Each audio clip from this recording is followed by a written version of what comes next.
ನಮಸ್ಕಾರ, ರಿಪಬ್ಲಿಕ್ ಕನ್ನಡ ನ್ಯೂಸ್ಗೆ ಸ್ವಾಗತ. ನಾನು ಶ್ರೀಪಾದ್ ಪಾಟೀಲ್. ಸಿಎಂ ಸಿದ್ದರಾಮಯ್ಯ ಅವರಿಗೆ ಮೂಡ ತಲೆ ಬಿಸಿ ಸದ್ಯಕ್ಕೆ ಕಮ್ಮಿಯಾಗುವ ಯಾವ ಲಕ್ಷಣಗಳು ಕೂಡ ಕಾಣಿಸ್ತಾ ಇಲ್ಲ.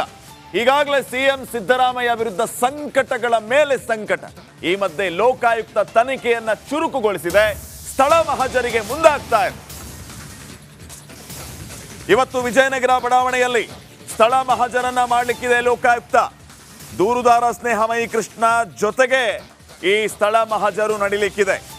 2 ದಿನದ ಹಿಂದೆ ಕೆಸರೆ ಗ್ರಾಮದಲ್ಲಿ ಸ್ಥಳ ಮಹಜರುವಾಗಿತ್ತು. ಅಂದ್ರೆ ಮೂಲ ಜಮೀನೇನಿದೆ 3 ಎಕರೆ 16 ಗುಂಟೆ, ಅಲ್ಲಿ ಸ್ಥಳ ಮಹಜರಾಗಿತ್ತು.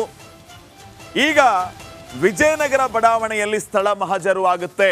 ಪರ್ಯಾಯ ನಿವೇಶನ ಪಡೆದಂತಹ ಜಾಗ, 14 ಸೈಟ್ಗಳನ್ನ ಪಡೆದಿದ್ದ ಜಾಗ, ಇಲ್ಲಿ ಸ್ಥಳ ಮಹಜರಾಗುತ್ತೆ. ದೂರುದಾರ ಸ್ನೇಹಮಯಿ ಕೃಷ್ಣ ಜೊತೆಗೆ ಈ ಮಹಜರು ನಡೆಯುತ್ತೆ. 2 ದಿನದ ಹಿಂದೆ ಕೆಸರೆ ಗ್ರಾಮದಲ್ಲಿ ಸ್ಥಳ ಮಹಜರು ಆಗಿತ್ತು. ಈಗ ವಿಜಯನಗರ ಬಡಾವಣೆಯಲ್ಲಿ ಲೋಕಾಯುಕ್ತ ಅಧಿಕಾರಿಗಳು ಸ್ಥಳ ಮಹಜರನ್ನ ನಡೆಸಲಿಕ್ಕಿದ್ದಾರೆ. ವಿಜಯನಗರ ಬಡಾವಣೆಯಲ್ಲಿ ಈ ಸ್ಥಳ ಮಹಜರು ಆಗುತ್ತೆ. ದೂರುದಾರ ಸ್ನೇಹಮಯಿ ಕೃಷ್ಣ ಅವರ ಜೊತೆಗೇನೆ ಈ ಸ್ಥಳ ಮಹಜರು ಪ್ರಕ್ರಿಯೆ ನಡೆಯುತ್ತೆ. ಲೋಕಾಯುಕ್ತ ಅಧಿಕಾರಿಗಳು ಈಗಾಗಲೇ ಆ 3 ಎಕರೆ 16 ಗುಂಟೆಯ ಕೆಸರೆ ಗ್ರಾಮದಲ್ಲಿ 2 ದಿನದ ಹಿಂದೆ ಸ್ಥಳ ಮಹಜರನ್ನು ನಡೆಸಿದ್ರು. ಈ ಕೆಸರೆ ಗ್ರಾಮದ್ದು ಸ್ಥಳ ಮಹಜರ ಆಗಿದೆ, ಮೂಲ ಜಮೀನಿಂದು. ಈಗ ಸದ್ಯಕ್ಕೆ ವಿಜಯನಗರ ಬಡಾವಣೆ ಅಂದ್ರೆ ಪರ್ಯಾಯ ಸೈಟ್ ತೆಗೆದುಕೊಂಡಂತಹ ಆ ವಿಜಯನಗರ ಬಡಾವಣೆಯಲ್ಲಿ ಸ್ಥಳ ಮಹಜರು ಆಗ್ಲಿಕ್ಕಿದೆ. ಕಂಪ್ಲೇಂಟ್ ಕೊಟ್ಟಿರುವ ಸ್ನೇಹಮಯಿ ಕೃಷ್ಣ ಅವರ ಜೊತೆಗೆ ಈ ಸ್ಥಳ ಮಹಜರ್ ಆಗುತ್ತೆ.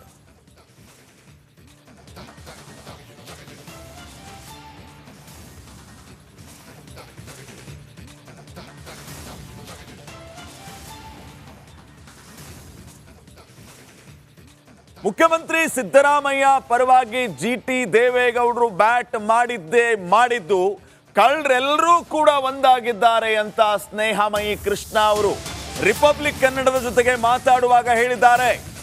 ಸಿದ್ದರಾಮಯ್ಯ ಪರವಾಗಿ ಜಿಟಿ ದೇವೇಗೌಡ ನಿನ್ನೆ ದಸರಾ ವೇದಿಕೆಯಲ್ಲಿ ಮಾತಾಡಿದ್ರು. ಕಳ್ಳರೆಲ್ಲರೂ ಕೂಡ ಒಂದಾಗಿದ್ದಾರೆ ಅಂತ ಸ್ನೇಹಮಯಿ ಕೌಂಟರ್ ಕೊಟ್ಟಿದ್ದಾರೆ. ಜಿಟಿ ದೇವೇಗೌಡರ ಕುಟುಂಬಕ್ಕೂ 50-50 ಅನುಪಾತದ ಅಡಿ ಸೈಟ್ ಸಿಕ್ಕಿದೆ. ರಿಪಬ್ಲಿಕ್ ಕನ್ನಡಕ್ಕೆ ಸ್ನೇಹಮಯಿ ಕೃಷ್ಣ ಸ್ಫೋಟಕ ಹೇಳಿಕೆ. ಮೂಡ ಹಗರಣದ ಎಲ್ಲ ಕಳ್ಳರು ಒಂದಾಗಿದ್ದಾರೆ. ಇವರೆಲ್ಲರೂ ಕಳ್ಳರು, ಈ ಕಳ್ಳರೆಲ್ಲರೂ ಕೂಡ ಒಂದಾಗಿದ್ದಾರೆ. ಎಲ್ಲರೂ ಒಗ್ಗಟ್ಟಾಗಿ ಸಭೆಗಳನ್ನ ಮಾಡ್ತಾ ಇದ್ದಾರೆ. ನನ್ನ ಹೋರಾಟ ಹತ್ತಿಕ್ಕುವ ಕೆಲಸ ನಡೀತಾ ಇದೆ.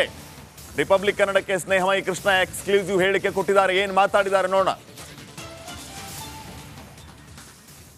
ಸಿಎಂ ವಿರುದ್ಧ ಲೋಕಾಯುಕ್ತದಲ್ಲಿ ಎಫ್ಐಆರ್ ದಾಖಲಾಗಿದೆ.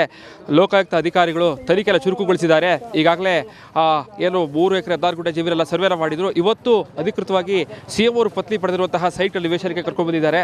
ನಮ್ಮ ಜೊತೆಗೆ ಮಾತಾಡೋದಕ್ಕೆ ಸ್ನೇಹಮಯಿ ಕೃಷ್ಣ ಅವರ ಮಾತಾಡಿಸ್ತಾ ಹೋಗ್ತೀನಿ. ಸರ್, ಇವತ್ತು ಯಾವೆಲ್ಲ ಜಾಗ ಕರ್ಕೊಂಡು ಹೋಗ್ತಾ ಇದ್ದಾರೆ ಸರ್? ಸರ್, ಅದೇನು ಶ್ರೀಮತಿ ಪಾರ್ವತಿ ಹೆಸರಿಗೆ 14 ನಿವೇಶನ ಮಂಜೂರಾತಿಯಾಗಿದೆ. ಆ ಎಲ್ಲ 14 ನಿವೇಶನಗಳು ಕೂಡ ಮಹಾಜರಣಗಳನ್ನ ನಡೆಸ್ತಾ ಇರೋದು. ಇವತ್ತು ಎಲ್ಲಿಗೆ ಸರ್? ಮೊದಲಿಗೆ ಯಾವ ನಿವೇಶ ಎಲ್ಲಿದೆ ಸರ್ ಜಾಗ ಇದು? ಸರ್, ಇದು 3ನೇ ಹಂತ, ವಿಜಯನಗರ 3ನೇ ಹಂತದಲ್ಲಿ ಇರತಕ್ಕಂಥ 80 ಅಡಿ ಅಳತೆಯ ನಿವೇಶನ ಇದು. ಇದ್ರ ಮಹಾಜನ ಇವಾಗ ಮಾಡ್ತಾ ಇದ್ದಾರೆ. ಸೊ ಇದಾದ ನಂತರ ಮುಂದಿನ ನಿವೇಶನ ಮಹಾಜನ ಮಾಡ್ತಾ ಇರೋದು. ತೆರಿಗೆ ಮೇಲೆ ಚೆನ್ನಾಗಿ ನಡೀತದೆ, ಹೇಗೆ ನಂಬಿಕೆ ಇದೆ ಹೇಗೆ ಸರ್ ಲೋಕಾಯುಕ್ತ ಅಧಿಕಾರಿಗಳ ವಿರುದ್ಧ? ಸರ್, ಈಗ ಸದ್ಯಕ್ಕೆ ನಡೀತಾ ಇದೆ. ಮುಂದಿನ ದಿನಗಳಿಗೆ ಏನು ಮಾಡ್ತಾ ನೋಡಬೇಕು. ಎಲ್ಲೇ ಕೂಡ ಜಿಟಿ ದೇವೇಗೌಡ ಹೇಳಿಕೆ ಗಮನಿಸಿದ್ರಿ ಸರ್? ಎಲ್ಲ ಒಂದು ಕಡೆ ಜಿಟಿ ದೇವೇಗೌಡ ಸಿಎಂ ಸಿದ್ದರಾಮಯ್ಯ ಒಂದಾಗ್ತಾ ಇದ್ದಾರೆ ಅಂತ ಅನ್ನಿಸ್ತದೆ ಸರ್ ಈ ಪ್ರಕರಣದಲ್ಲಿ? ಸರ್, ಅವರಿಬ್ಬರೇ ಅಲ್ಲ, 50-50 ಅನುಪಾತದಲ್ಲಿ ಯಾರು ನಿವೇಶನಗಳು ಪಡೆದರೆ ಆ ಎಲ್ಲ ರಾಜಕಾರಣಿಗಳಿಗೂ, ಎಲ್ಲ ಅಧಿಕಾರಿಗಳು, ಎಲ್ಲ ಪ್ರಭಾವಿ ವ್ಯಕ್ತಿಗಳು ಎಲ್ಲ ಒಂದಾಗ್ತಾರೆ. ಅವ್ರದ್ದೇ ಒಂದು ತಂಡವನ್ನು ಅಥವಾ ಒಂದು ಕೂಟವನ್ನು ರಚನೆ ಮಾಡಿಕೊಂಡು ನನ್ನ ವಿರುದ್ಧ ಮತ್ತು ಈ ಒಂದು ಪ್ರಕರಣದ ವಿರುದ್ಧ ಹೋರಾಟ ಮಾಡುವಂಥ ಎಲ್ಲ ಸಾಧ್ಯತೆಗಳು ಇದೆ. ದಿಢೀರೇ ಸಿದ್ದರಾಮಯ್ಯ ವಿರುದ್ಧ ಸ್ನೇಹ ಬೆಳೆಸೋಕೆ ಏನು ಕಾರಣ ಅಂತ ಸರ್? ಸರ್, ಅದು ಅವ್ರು ಇದುವರೆಗೆ ಏನು ತಿಳ್ಕೊಂಡ್ರು, ಸ್ನೇಹಮಯಿ ಕೃಷ್ಣ ಬರೀ ಸಿದ್ದರಾಮಯ್ಯರ ಮತ್ತು ಅವ್ರ ಕುಟುಂಬದ ವಿರುದ್ಧ ಮಾತ್ರ ಹೋರಾಟ ಮಾಡ್ತಾ ತಿಳ್ಕೊಂಡ್ರು. ಈಗ ತನಿಖೆ ಮತ್ತು ಈ ವಿಚಾರಣೆ ನೋಡಿದಾಗ 50-50 ಅನುಪಾತದಲ್ಲಿ ಯಾರು ಅಕ್ರಮ ನಿವೇಶನ ಪಡ್ತಾರೆ, ಸೊ ಎಲ್ಲರ ವಿರುದ್ಧ ತನಿಖೆ ನಡೆದ ಕಂಡು ಬಂದಿರೋದ್ರಿಂದ ಈಗ ಎಲ್ಲರೂ ಒಂದಾಗ ಸಾಧ್ಯತೆ ಸಹಜವಾಗಿ ಬಂದಿದೆ. ಅವ್ರಿಗೆ ಯಾರು ಭಯ ಕಾಡ್ತಿದೆ ಹೇಗೆ ಸರ್ ಅಂತ ಈ ಪ್ರಕರಣದಲ್ಲಿ? ಖಂಡಿತವಲ್ಲ ಸರ್. ಈಗ ಅವ್ರ ಕುಟುಂಬದ ಹೆಸರಲ್ಲೂ ಕೂಡ ಈ ಥರ 50-50 ಮೇಲೆ ಅಕ್ರಮ ನಿವೇಶನಗಳು ಪಡೆದಿರೋದ್ರಿಂದ ಮುಂದಿನ ದಿನಗಳಲ್ಲಿ ಅವರು ಕೂಡ ಆರೋಪಿಗಳಾಗೋ ಸಾಧ್ಯತೆ ಇರೋದ್ರಿಂದ ಅವರಿಗೆ ಸಹಜವಾಗಿ ಭಯ ಕಾಡುತ್ತೆ. ಎಲ್ಲರೂ ಒಂದಾಗ್ತಾರೆ ಸರ್? ಸರ್, ನನಗೆ ಬಂದಿರೋ ಮಾಹಿತಿ ಪ್ರಕಾರ ಎಲ್ಲರೂ ಒಂದಾಗ್ತಾರೆ. ಸೊ ಒಂದು ಕಡೆ ಸಭೆಗಳು ನಡೆಸೋವಂಥದ್ದು, ಸೊ ಏನು ಮಾಡಬೇಕು ಅನ್ನೋ ಬಗ್ಗೆ ಚರ್ಚೆ ನಡೆಸೋವಂಥದ್ದು, ಸೊ ಇದನ್ನು ತಡೆಯೋದಕ್ಕೆ ಏನು ಮಾಡಬೇಕು ಅನ್ನೋದ್ರ ಬಗ್ಗೆ ಸಂಚು ರೂಪಿಸೋದು ಇವೆಲ್ಲ ನಡೀತಾ ಇದೆ ಅಂತ ಮಾಹಿತಿ ಬಂದಿದೆ. ಅಂದರೆ FIR ದಾಖಲಾದ ರಾಜೀನಾಮೆ ಯಾಕೆ ಕೊಡಬೇಕು ಅಂತ ಕೇಳ್ತೀರಾ ಸರ್?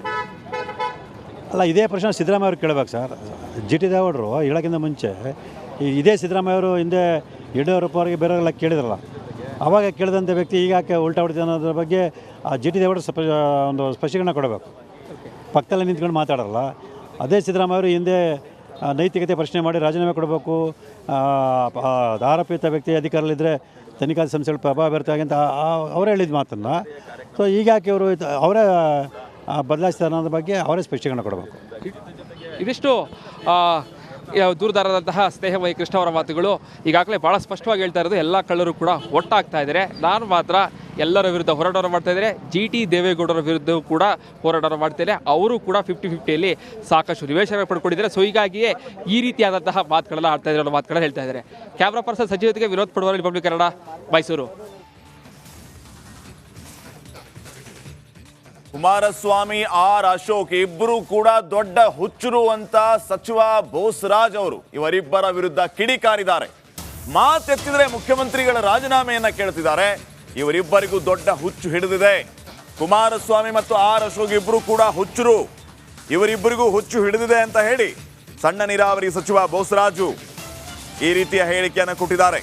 ಕಾರಣ ಇಷ್ಟೇ, CM ರಾಜೀನಾಮೆಯನ್ನ ಕೇಳಿದ್ದಕ್ಕೆ ಬೋಸರಾಜ್ ಗರಂ ಆಗಿ ಈ ರೀತಿ ಕುಮಾರಸ್ವಾಮಿ ಮತ್ತು ಅಶೋಕ್ ವಿರುದ್ಧ ಕಿಡಿಕಾರಿದ್ದಾರೆ. ಯಾವಾಗ ನೋಡಿದ್ರೂ ಕೂಡ ಹುಚ್ಚರಂತೆ ಕೂಗಾಡ್ತಾರೆ, ಇಬ್ಬರಿಗೂ ಹುಚ್ಚು ಹಿಡಿದಿದೆ ಅಂತ ಸಚಿವ ಬೋಸರಾಜು ಅವರು ರಾಯಚೂರಲ್ಲಿ ಹೇಳಿಕೆಯನ್ನು ನೀಡಿದ್ದಾರೆ.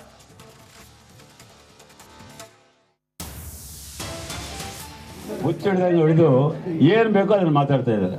ಈಗ ಅವ್ರ ಮೇಲೆ 50 ಕೋಟಿ ಲಂಚ ಕೇಳಿದ್ರೆ ಅಂತೇಳಿ ನೇರವಾಗಿ ರೆಕಾರ್ಡ್ ಮಾಡಿ ಪೊಲೀಸ್ ಕೇಸ್ ಮಾಡಿ FIR ಮಾಡಿದ್ದಾರೆ.